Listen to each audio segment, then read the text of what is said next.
We have also expanded sectoral collaboration in broad areas of tourism, mineral resources, environment, science and technology, education, and culture.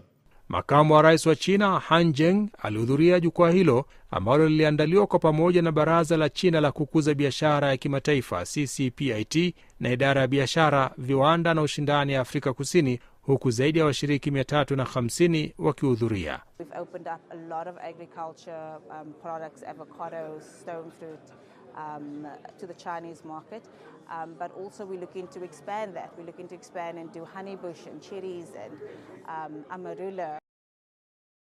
Kisiwa bandia cha magharibi cha muunganiko wa Shenzhen Zhongshan kilichoko mkoa wa Guangdong kusini mwa China kimeanza rasmi shughuli za utalii baada ya maandalizi ya karibu mwaka mmoja. Tujiunge na Zakia Pong atufahamishe zaidi kwenye sehemu yetu Ifahamu China.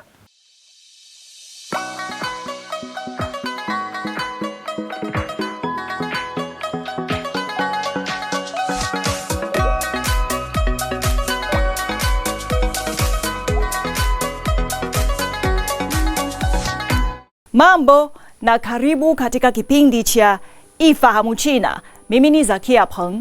Kisiwa cha bandia cha magharibi cha muunganiko wa Shenzhen na Zhongshan kilichoko mkoa wa Guangdong kusini mwa China kimezindua operesheni zake za utalii, ikiashiria mwanzo wake kama kituo cha kupokea viumbe wa baharini baada ya karibu mwaka mmoja wa maandalizi. Muunganiko wa Shenzhen Zhongshan, ushoroba mpana unaovuka bahari kusini mwa China, wenye madaraja mawili, visiwa viwili vya bandia na njia ya chini ya maji, kilianza kufanya kazi Juni 30 mwaka 2024, ikiwa na urefu wa kilomita 24.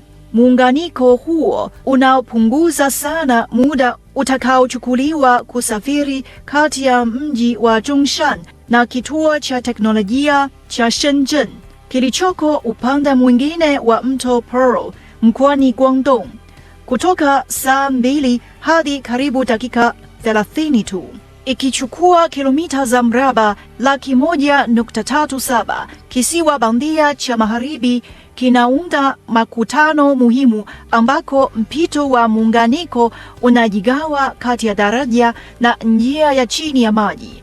Mfumo wake mkuu ulioundwa katika umbo la ndege wa kufikirika aliyetanua mbawa zake unachukuliwa kama alama ya kipekee juu ya ushoroba wa Lingding.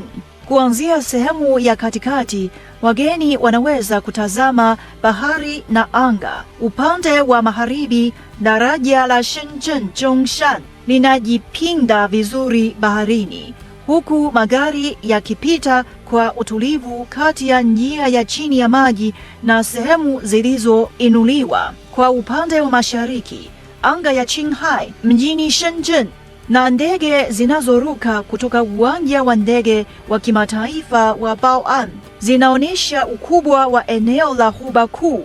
Kivutio kikuu katika kisiwa hicho ni mradi maarufu wa eneo la Ghuba Kuu wa kambi ya sayansi wa Guangdong, Hong Kong, Macau. Maonyesho yake yenye ukubwa wa mita za mraba 2200 yanaleta uhai kazi ya uhandisi nyuma ya muunganiko wa Shenzhen Zhongshan. Michezo mbalimbali inawawezesha watalii kutafiti nadharia za uhandisi wa njia za usafiri. Haya, kwa leo kipindi hiki kinaishia hapa. Katika kipindi kijacho nitaendelea kukuletea mambo mengine yanayovutia kuhusu utamaduni na jamii ya China. Asante kwa kuwa nami. Mimi ni Zakia Peng. Kwa heri. Na mtazamaji, sasa ni wakati wa sehemu yetu ya Jifunze Kichina. Katika sehemu hii tunawaletea masomo ya lugha ya Kichina hatua kwa hatua kwa njia rahisi na ya kuvutia. Karibu tujifunze pamoja.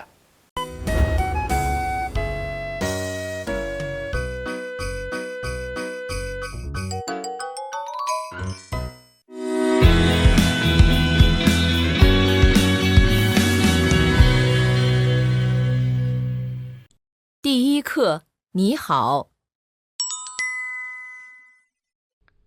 Mambo, karibu katika darasa la Kichina la YCT. Somo la YCT ni mfumo wa mafunzo ya lugha ya Kichina unaowaongoza watoto kujifunza Kichina kwa ufanisi na kuinua kiwango chao cha uelewa wa lugha ya Kichina kwa pande zote. Leo tutajifunza jinsi ya kuandika herufi za Kichina. Tafadhali andaa karatasi na kalamu yako. Kujifunza herufi za Kichina. Tafadhali chagua herufi sahihi za Kichina kulingana na pinyin, kisha fuatana na mwalimu kuandika. Ni. Niambie, ipi ni sahihi? 第一个 Hebu tuone kosa liko wapi katika herufi ya pili. Sasa hebu tuone jinsi ya kuandika herufi hii ya Kichina kwa usahihi. Tafadhali andika pamoja nami.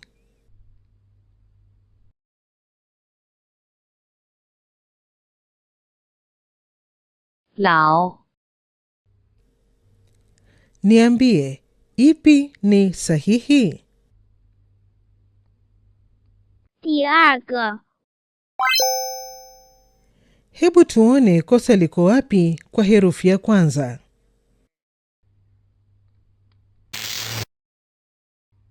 Sasa hebu tuone jinsi ya kuandika herufi hii ya Kichina kwa usahihi. Tafadhali andika pamoja nami.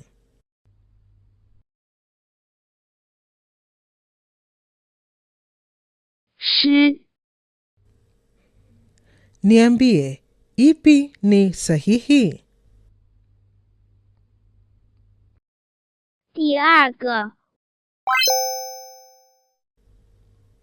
Hebu tuone kosa liko wapi kwa herufi ya kwanza.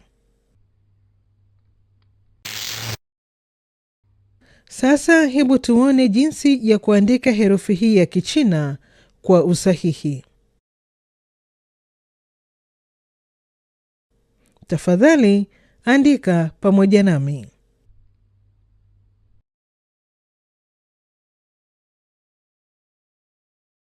在 Niambie, ipi ni sahihi? 第一个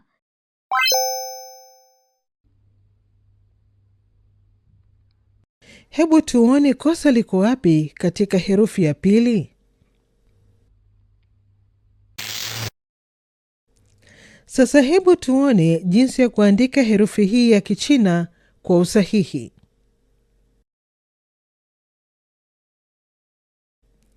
Tafadhali andika pamoja nami.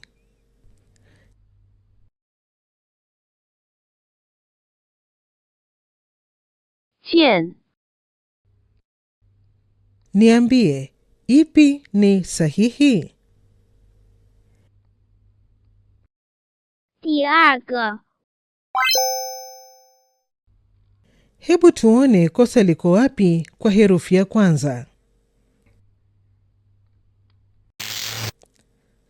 Sasa hebu tuone jinsi ya kuandika herufi hii ya Kichina kwa usahihi.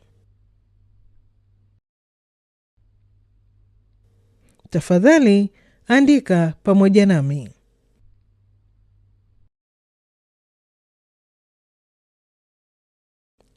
Tafadhali sikiliza rekodi na uchague jibu sahihi. 你 Niambie, ipi ni sahihi? 第二个你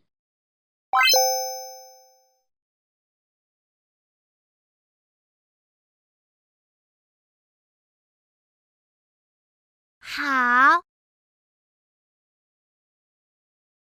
第一个好。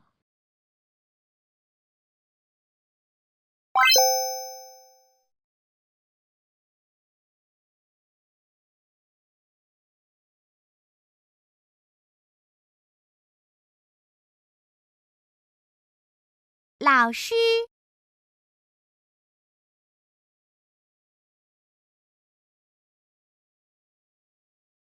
第一个。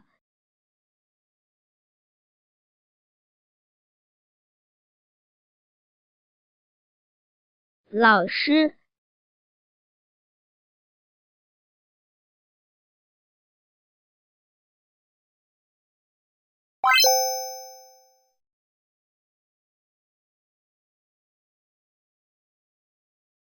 再见。第二个。再见。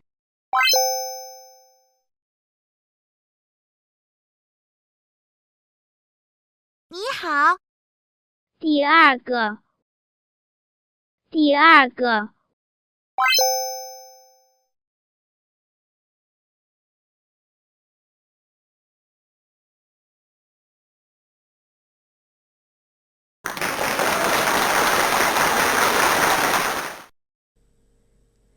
Kazi ya kufanya nyumbani ya leo ni kuandika herufi za Kichina. Na kesho tutaendelea kujifunza Kichina. 再见。 Naam, ni hulka ya kimaumbile kwamba kila kilicho na mwanzo hakikosi kuwa na mwisho wake, na kufikia hapa mtazamaji, sina la ziada ila kuhitimisha kipindi cha Nuru ya Mashariki kwa siku ya leo. Lakini kabla sijaondoka, chukua hii. Katika maisha, uwezo wako wa kuvumilia maumivu ni muhimu zaidi kuliko uwezo wako wa kusababisha maumivu. Mimi ni Khamis Darwish. Maasalam. Kwa taarifa zaidi kuhusu China, unaweza kutembelea tovuti ya CRI Kiswahili na marafiki_CN kwenye Facebook. Pia unaweza kupakua app ya Cheche kwenye Google Play na Palm Store.